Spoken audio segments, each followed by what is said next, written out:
할렐루야, 사랑하는 성도 여러분. 오늘도 하나님의 말씀으로 하루를 열어 새 힘을 얻고 주님의 은혜를 누리는 시간이 되시기를 축복드립니다.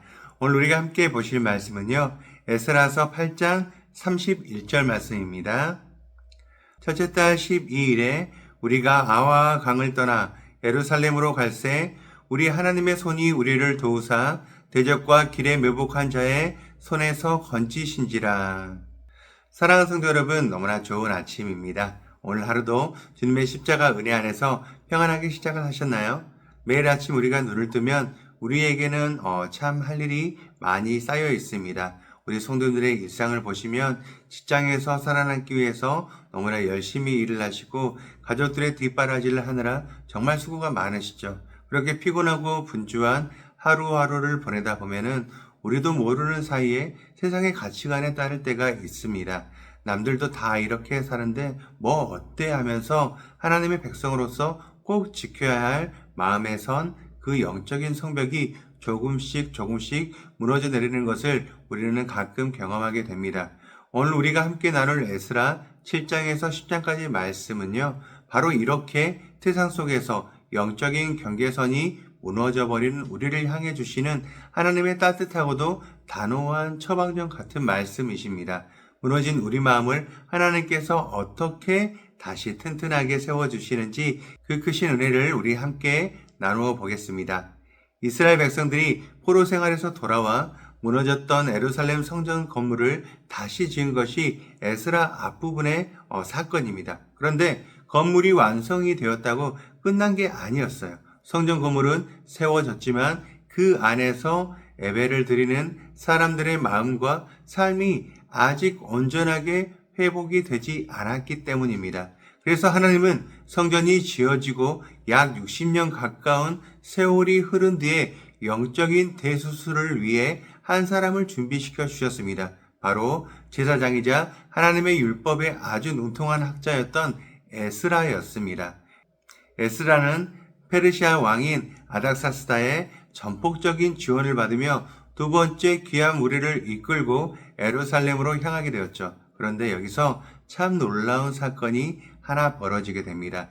왕이 에스라를 아주 아꼈기 때문에 가는 길을 안전하게 지켜줄 군대와 마병을 붙여주겠다라고 했습니다. 당시 그 먼 길을 걸어가는 데는 도적들도 많고 정말 위험했거든요. 그런데 에스라는 그 호의를 거절했습니다. 대신 아와 강가에 사람들을 모아놓고 금식을 선포하며 오직 하나님께만 우리를 지켜달라라고 매달렸습니다. 세상의 힘이나 눈에 보이는 경험보다 보이지 않는 하나님의 손길이 우리를 더 완벽하게 지키신다는 것을 백성들에게 직접 행동으로 보여준 것이죠. 그리고 정말 기적처럼 하나님의 도우심으로 모두가 안전하게 예루살렘에 도착했습니다. 그런데 예루살렘에 도착하고 4개월쯤 지났을 때 에스라의 귀에 아주 충격적인 소식이 들려왔어요. 이스라엘 백성들이 심지어 영적 지도자들까지도 주변에 있는 이방 사람들과 결혼해서 섞여 살고 있다는 보고였습니다. 여러분, 여기서 오해하면 안 되는 것이 하나 있는데요. 이 사건은 단순히 국제 결혼은 나쁘다라거나 아니면 다른 인종을 배척해야 한다는 뜻이 절대 아닙니다. 당시 이스라엘 주변의 많은 이방 민족들은 우상을 숭배하는 사람들이었어요. 이스라엘 백성들이 그들과 통혼을 했다는 것은 결국 하나님의 율법을 정면으로 어기고 세상의 우상 숭배 문화와 적당히 타협을 하며 살아가고 있었다는 뜻입니다. 하나님의 거룩한 백성이라는 그 소중한 정체성을 스스로 내다버린 엄청난 영적 위기였던 것이죠. 이 기가 막힌 현실 앞에서 에스라는 어떻게 반응을 할까요? 화를 내며 사람들을 혼내지 않았습니다. 대신 자기 옷을 찢고 머리털을 뜯으며 털썩 주저앉아 버립니다. 그리고 하나님 앞에 엎드려 간절히 통곡하며 기도했습니다. 에스라는 자기 죄도 아닌데 저 사람들이 죄를 지었습니다라고 하지 않았고 우리 조상 때부터 우리 죄가 너무나 커서 하늘에 닿았습니다라고 우리의 죄로 끌어안고 회개했습니다. 자기를 죄인과 똑같은 자리에 놓고 가슴을 치며 울었던 것이에요. 에스라의 이 진심 어린 기도는 백성들의 꽁꽁 언 마음을 녹였습니다. 큰 비가 쏟아지는 날 온 백성이 모여들어 눈물을 흘리며 회개를 했죠. 그리고 스가랴라는 사람의 주도하에 율법을 어기고 맺은 이방 아내와 자식들을 내보내는 참으로 뼈아프고 고통스러운 결단을 내리게 됩니다.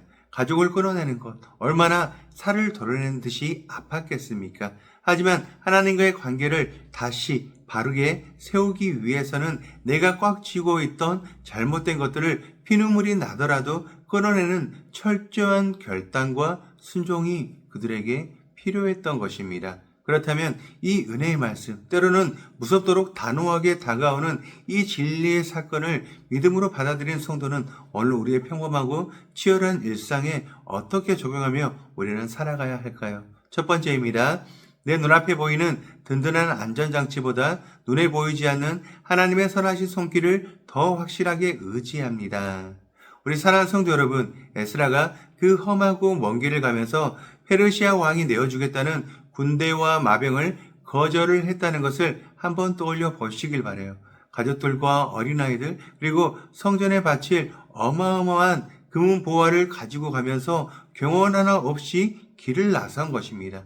세상 사람들의 눈에는 참으로 어리석고 못모해 보였을 거예요. 하지만 에스라는 우리를 가장 완벽하게 지키시는 분은 세상의 칼과 창이 아니라 오직 살아계신 하나님의 손길임을 믿었습니다. 오늘 우리에게 왕의 군대는 무엇일까요?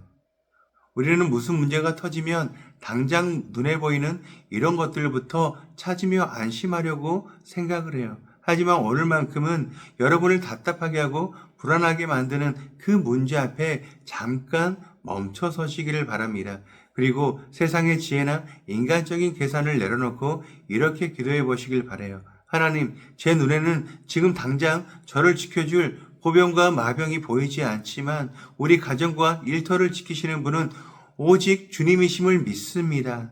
십자가에서 모든 것을 다 내어주시기까지 우리를 사랑하신 주님께서 세상이 알 수도 줄 수도 없는 참된 평안으로 여러분의 오늘 하루를 가장 안전하게 안아주실 것입니다. 두 번째입니다.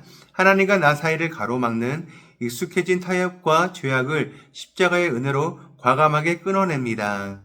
이스라엘 백성들이 눈물을 머금고 이방 아내와 자식들을 내보낸 이 사건은 단순히 사람을 쫓아낸 것이 아니라 내 삶의 중심에 자리한 우상을 쫓아내는 뼈아픈 결단이었습니다. 수십 년을 한 이불을 덮고 살았던 가족을 끊어내는 것, 얼마나 살이 찢기는 듯한 고통이었을까요? 하지만 하나님과의 끊어진 관계를 회복하기 위해서는 그 어떤 아픔도 감수하고서라도 내 안에 잘못된 것들을 도려내는 용기가 필요했습니다. 오늘 내 삶 속에서 거머리처럼 찰싹 달라붙어 있는 영적인 이방은 과연 무엇입니까? 이것들을 내 삶에서 잘라내는 것은 당장 너무나 아깝고 손해를 보는 것 같고 마음이 너무나 아플 수가 있어요. 하지만 예수님께서 우리를 살리시기 위해서 십자가에서 주님의 생명까지 끊어내셨다는 그 엄청난 복음의 사랑을 기억하시길 바랍니다. 그 사랑에 기대어서 오늘 단호하게 이것은 아닙니다라고 선언해 보시기를 바라요. 내가 포기하고 잘라낸 그 빈 공간에 주님께서 세상의 그 어떤 곳과도 비교할 수 없는 하늘의 기쁨과 자유를 가득 채워 주실 것입니다. 마지막 세 번째입니다. 다른 사람의 허물을 정죄하고 손가락질하기보다 그들을 가슴에 품고 눈물로 엎드리는 십자가의 중보자가 됩니다. 우리는 보통 뉴스에서 누군가의 잘못을 보거나 교회 안에서 다른 성도의 부족한 모습을 보면 너무나 쉽게 비판의 칼날을 세우게 됩니다. 저 사람은 왜 저럴까? 저러고도 예수를 믿는 사람인가 하면서 정죄를 하기가 너무나 쉬워요. 하지만 에스라는 달랐습니다. 자신은 그 죄에 조금도 가담하지 않았음에도 불구하고 타락한 백성들을 향해 돌을 던지지 않았습니다. 오히려 자기의 옷을 찢으며 그들의 죄를 자신의 죄로 여기며 통곡하며 엎드렸습니다. 이 에스라의 눈물은 바로 겟세마네 동산에서 땀방울이 핏방울이 되도록 우리를 위해 기도하셨던 예수님의 눈물이십니다. 십자가에서 숨을 거두시면서 아버지 저들의 죄를 사하여 주시옵소서라고 기도했던 그 중보의 사랑이십니다. 사랑하는 성도 여러분, 오늘 여러분 주변에 방황하고 있는 가족이 있으십니까? 영적으로 깊은 침체에 빠져 연락조차 닿지 않는 교회 공동체 식구가 기억나십니까? 아니면 오늘 우리 주일학교에 말 안 듣는 어린 영혼들이 있으십니까? 오늘만큼은 그들을 내 잣대로 판단하고 가르치려 하기 전에 조용히 무릎을 꿇어보시길 바라요. 주님, 저 연약한 영혼들을 긍휼히 여겨 주시옵소서. 저들의 아픔이 곧 저의 아픔입니다. 이렇게 십자가의 마음으로 눈물을 흘려 기도하는 여러분의 그 진실한 중보를 통해서 굳게 닫혀있던 누군가의 마음의 벽이 스르르 무너지고 하나님의 은혜가 흘러가는 기적이 일어날 줄 믿습니다. 우리 함께 기도하시겠습니다. 사랑이 많으신 하나님 아버지, 참 감사합니다.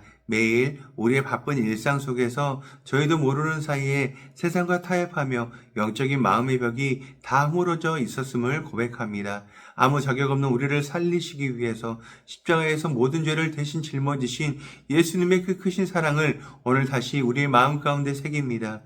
주님, 오늘 하루를 살아가면서 눈에 보이는 세상의 힘이나 돈을 의지하기보다 보이지 않지만 언제나 우리를 강하게 붙들고 계시는 주님의 선하신 손길만을 꽉 붙잡기를 원합니다. 우리 안에 익숙해져 버린 나쁜 습관들, 하나님보다 더 사랑했던 것들이 있다면 가슴이 아프더라도 단호하게 끌어낼 수 있는 용기를 주시옵소서. 또한 우리 가족과 이웃의 허물을 손가락질하기보다 예수님의 마음으로 품고 눈물로 기도해주는 따뜻한 사람이 되길 원합니다. 오늘 하루도 십자가의 은혜로 우리의 마음을 든든하게 지켜줄 것을 믿으며 우리를 너무나 사랑하시는 예수 그리스도의 이름으로 간절히 기도드립니다.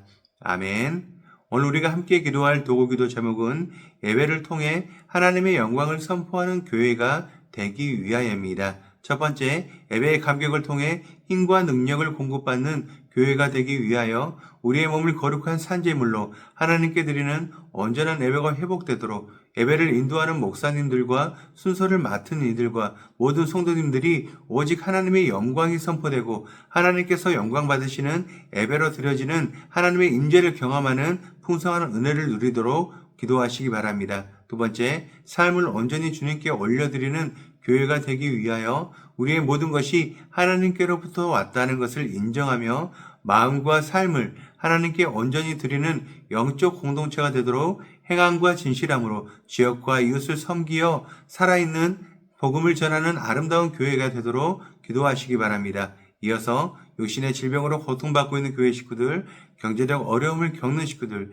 타지와 타국에 있는 식구들, 우리 교회 다음 세대를 위해서 기도하시고 또 나라와 민족을 위해서 한국교회와 세계선교를 위해서 기도하시기 바랍니다.